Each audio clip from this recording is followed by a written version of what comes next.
Syederalun, anggota DPD Republik Indonesia asal Aceh Haji Sudirman atau Haji Uma, melakukan kunjungan kerja di masa reses ke kantor wilayah Ditjen Perbendaharaan atau Kanwil DJPB Aceh dan kantor Otoritas Jasa Keuangan atau OJK Aceh pada Rabu 26 Juli 2023.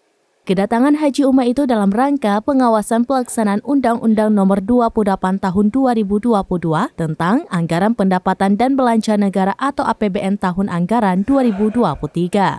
Di Kanwil DJPB Aceh, Haji Uma mempertanyakan hasil analisis fiskal dan makroekonomi semester 1 2023 di Aceh.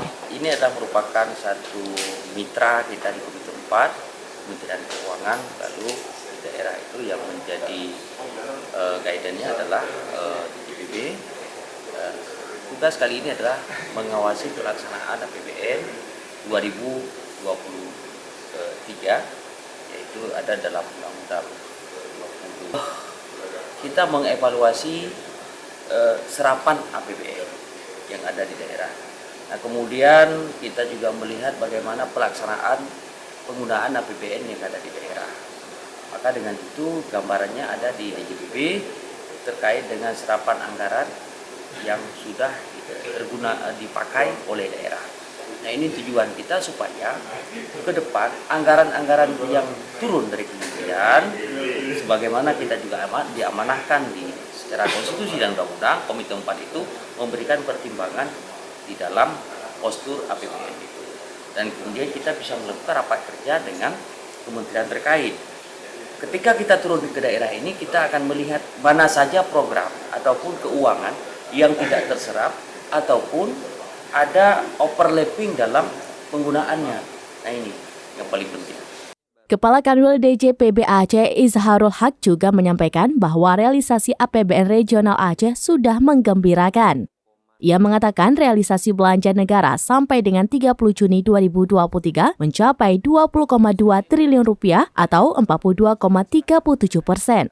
Terdiri dari belanja kementerian atau lembaga sebesar 7,2 triliun rupiah atau 40,13% dan belanja transfer ke daerah atau TKD senilai 13 triliun rupiah atau 43,73%.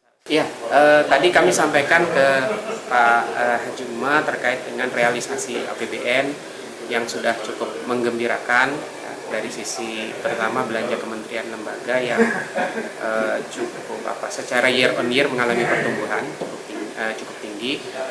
Namun demikian ada yang terkait dengan transfer ke daerah yang masih terkontraksi. Tadi kita sampaikan ada beberapa hal, salah satunya diantaranya adalah adanya perubahan mekanisme di dana alokasi. Secara year on year, belanja negara tumbuh sebesar 4,23%.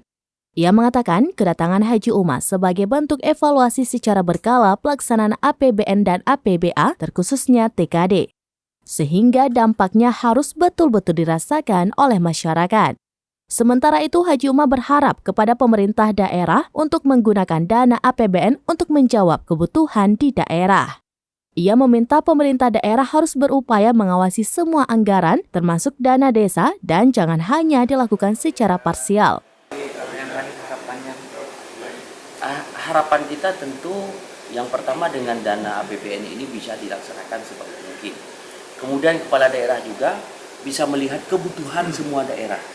Uang kita banyak, tapi harus sebanding dengan peningkatan ekonomi. Kita tidak lagi menjadi daerah miskin.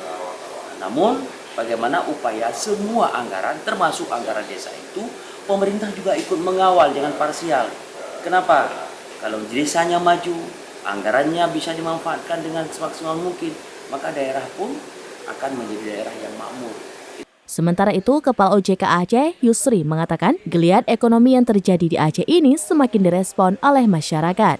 Berdasarkan total aset sebelumnya, diberlakukannya Kanun Lembaga Keuangan Syariah atau LKS pada 2018 dengan total aset yang dikelola 23 bank mencapai 50,66 triliun rupiah. Lalu mengalami peningkatan pada tahun 2019 dengan total aset 54,79 triliun rupiah dan Kanun LKS pun mulai diberlakukan. Namun total aset mengalami penurunan pada tahun 2020 dan 2021 yakni 53,87 triliun rupiah dan 45,97 triliun rupiah karena adanya pandemi virus COVID-19. lalu mengalami pertumbuhan menjadi 48,54 triliun rupiah di 2022 dan sekarang di posisi Juni 2023 mencapai 52,66 triliun rupiah pengelolaan aset di perbankan. Yusri menjelaskan data aset ini bersumber dari 7 bank umum dan 6 unit usaha syariah yang beroperasi di Aceh. Berdasarkan hasil pengawasan kami, pemeriksaan kami yang kita lakukan terhadap industri jasa keuangan yang ada di Aceh, sampai dengan posisi semester 1 2023 ini relatif tumbuh. Perbankan tumbuh sampai dengan 10%. Ini menunjukkan bahwa geliat ekonomi yang sudah terjadi di Aceh ini semakin direspon oleh masyarakat, dan kemudian sektor perbankan juga melakukan intermediasi perbankan jauh lebih bagus. Terbukti ini tumbuh. Dari satu sisi tumbuh, yang kedua juga kualitas dari setiap pembiayaan yang diberikan oleh sektor industri keuangan juga menunjukkan pertumbuhan yang baik. Artinya tingkat NPL atau NPF itu berada di kisaran 1,8, di bawah 2%. Ini menunjukkan bahwa kualitas pembiayaan atau kualitas kredit di Aceh relatif bagus. Kita sangat menyayangkan kalau ada satu instansi yang mengelola perbankan itu tidak benar-benar, Maka saya minta kepada pemerintah daerahnya segera memutuskan kepastian apakah dilanjutkan atau tidak. Saya yakin bahwa mungkin perbankan ini anggarannya sudah pada nasabah semua, mungkin sudah macet.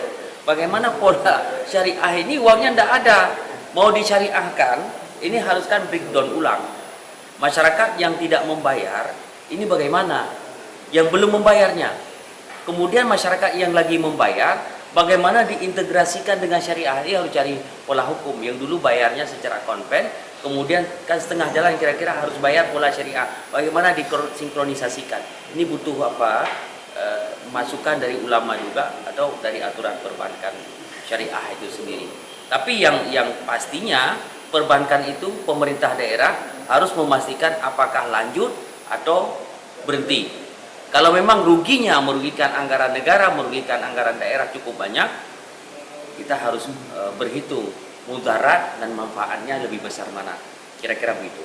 Intinya kita mendukung yang namanya perkembangan ekonomi masyarakat, perkreditan ekonomi masyarakat bagi mudharabah, murabah, itu kita dukung sepanjang itu sehat. Kalau tidak sehat menggerogoti anggaran daerah, menggerogoti anggaran negara, untuk apa? Ya. Toh bisa cara lain kita berdayakan ekonomi masyarakat, misalnya lewat perbankan ataupun lewat instansi atau institusi keuangan yang lain yang dibangun oleh pemerintah. Jadi hanya manok sapo, bunga huro kira-kira. Bukan karena ayam satu nggak pagi, jadi banyak ayam-ayam yang bisa dikondisikan. Gitu. Ya.